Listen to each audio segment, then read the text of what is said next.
No início dos anos 2000, uma onda cultural tomou conta do mundo e arrastou milhões de jovens que só queriam expressar sua sensibilidade.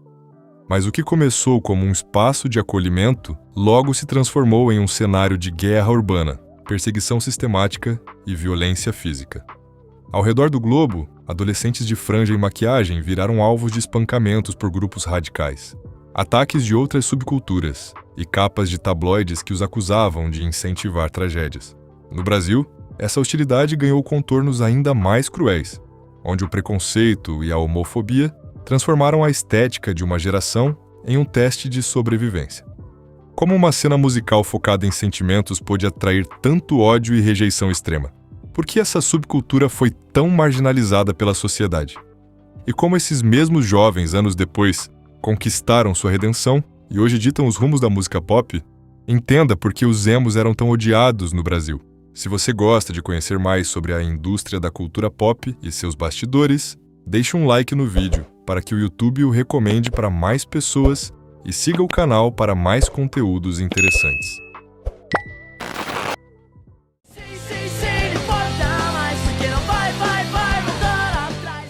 O rock sempre foi um movimento transgressor, mas essa transgressão costuma encontrar forte resistência interna quando o assunto são as suas próprias vertentes. Para entender como o estilo chegou a esse ponto de colisão, precisamos voltar no tempo, especificamente para Washington, de meados da década de 1980. Foi ali, durante o chamado Revolution Summer, que o gênero que viria a ser o emo deu os seus primeiros passos no underground, nascendo diretamente de ramificações do hardcore punk e do post-hardcore. As grandes pioneiras dessa estética foram bandas como Rites, Offspring e Embrace.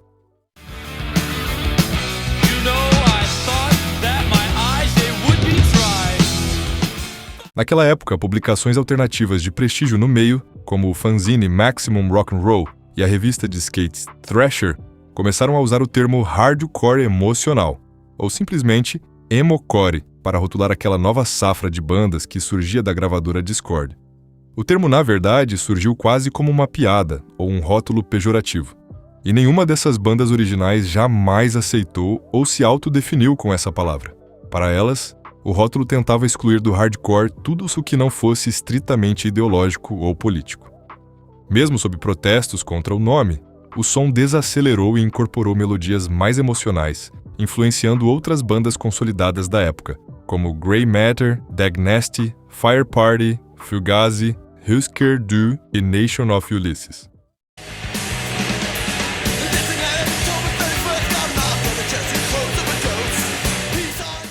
Nos anos 1990, o emo passou por uma grande transição. O estilo se fundiu diretamente com o rock alternativo e o indie rock. Bandas de destaque como Sunny Day, Real Estate, Jawbreaker, Weezer e Jimmy Eat World ajudaram a moldar essa nova fase melódica.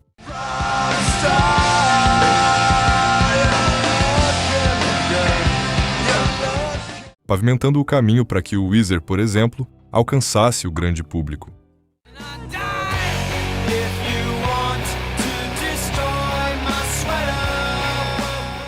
Foi nessa mesma década que nasceu o screamo, uma vertente muito mais agressiva do emo, caracterizada por vocais berrados e viscerais, iniciada em San Diego por bandas como Heroin e Antioch Arrow.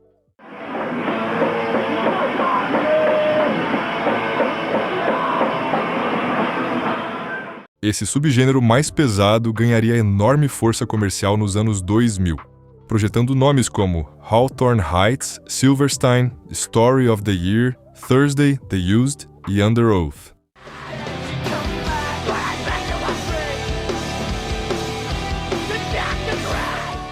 A virada do milênio marcou a invasão definitiva do movimento no mainstream global. O emo pop estourou nas paradas com Dashboard Confessional e Jimmy Eat World. Gigantes da indústria fonográfica começaram a assinar contratos com bandas que viraram febre mundial, como My Chemical Romance, Fall Out Boy, AFI e The Red Jumpsuit Apparatus.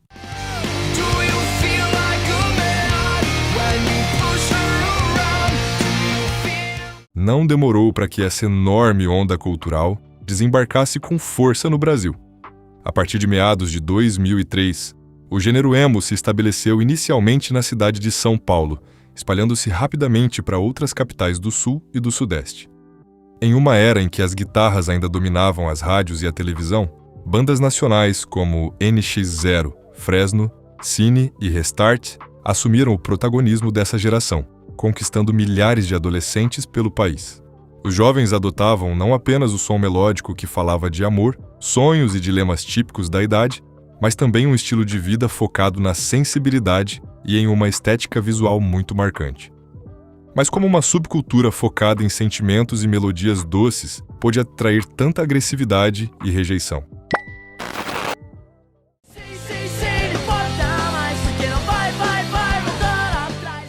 À medida que o emo se popularizava, o preconceito e a intolerância cresciam em uma velocidade alarmante. E grande parte desse estigma foi alimentada diretamente pela mídia sensacionalista internacional. O caso mais emblemático ocorreu no Reino Unido, quando o tabloide Daily Mail acusou publicamente o movimento e a banda My Chemical Romance de incitarem o suicídio e a automutilação, após a trágica morte de Hannah Bond, uma jovem de apenas 13 anos. O jornal alegou que a garota havia feito cortes nos pulsos como parte de um suposto ritual de iniciação ao estilo. Em protesto contra as acusações violentas da imprensa, cerca de 300 adolescentes emos marcharam pelas ruas de Londres para defender sua cultura e suas bandas favoritas. O estigma social e as controvérsias pesavam tanto que vocalistas de grandes bandas, como Gerard Way do My Chemical Romance, recusavam publicamente o rótulo. Ele argumentava: se autorrotular um emo e se esforçar para que fosse reconhecido como tal por outras pessoas era uma atitude pouco autêntica. Infelizmente, a rejeição não ficou limitada aos debates na imprensa. Ela se converteu em violência física brutal ao redor do mundo. No Chile, grupos de skinheads agrediram jovens adeptos do estilo, com socos e pontapés em espaços públicos. No Peru, militantes anarcopunks chegaram a espancar e sequestrar um adolescente emo, após entrarem em confronto com seu grupo de amigos. Já no México, os ataques constantes perpetrados por outras subculturas, especialmente pelos punks, forçaram os emos a organizarem manifestações públicas pedindo apenas o direito de existir e viver em paz. Na Europa, em países como Alemanha, Polônia e Rússia, os jovens da subcultura emo tornaram-se alvos frequentes de perseguição sistemática e violência física por parte de grupos extremistas radicais, incluindo neonazistas. No Brasil, o cenário de hostilidade ganhou contornos muito específicos e dolorosos. O ódio contra as bandas e os adolescentes cresceu de forma muito mais rápida do que o próprio sucesso comercial do gênero. A crítica musical especializada e as grandes gravadoras frequentemente menosprezavam o trabalho das bandas nacionais, reduzindo o som a uma qualidade musical questionável. Porém, a barreira mais cruel enfrentada pelos emos brasileiros foi a homofobia. A sociedade conservadora da época associava pejorativamente o comportamento sensível, as roupas justas e o uso de maquiagem masculina diretamente à homossexualidade. Os emos viraram o alvo perfeito para escárnio público e agressões. Reportagens internacionais da época, como uma matéria publicada pelo jornal britânico The Times, destacavam que os adolescentes emotivos no Brasil eram tratados de forma marginalizada pela sociedade. O preconceito era escancarado no depoimento de cidadãos comuns da época, como registrou o jornal. Eles não parecem gente, eles se excluem da sociedade. Eles têm a mente fechada, são radicais e fanáticos. Essa rejeição sistemática gerou uma onda de assédio moral e bullying contra crianças e jovens que apenas queriam expressar sua identidade. Para tentar escapar das agressões físicas e dos ataques verbais homofóbicos nas ruas, muitos adolescentes brasileiros começaram a adaptar sua própria estética. Foi assim que parte do movimento migrou para o estilo From UK, também apelidado de emo de luxo.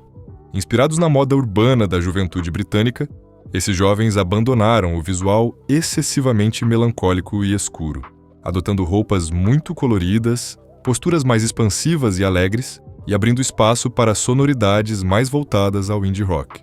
Essa mudança estética foi, antes de tudo, uma tática de sobrevivência urbana. Como o emo, mesmo com esse histórico de perseguição extrema, se transformou anos depois em um sentimento de profunda nostalgia e respeito.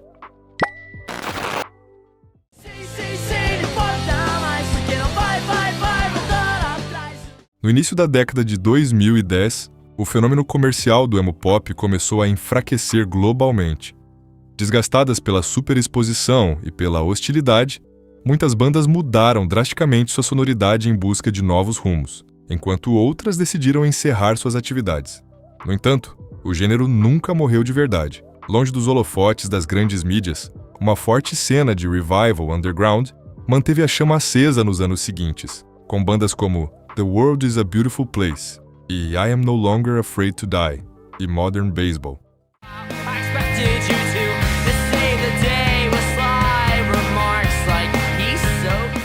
Resgatando a essência e a sonoridade que consagraram o estilo na década de 1990.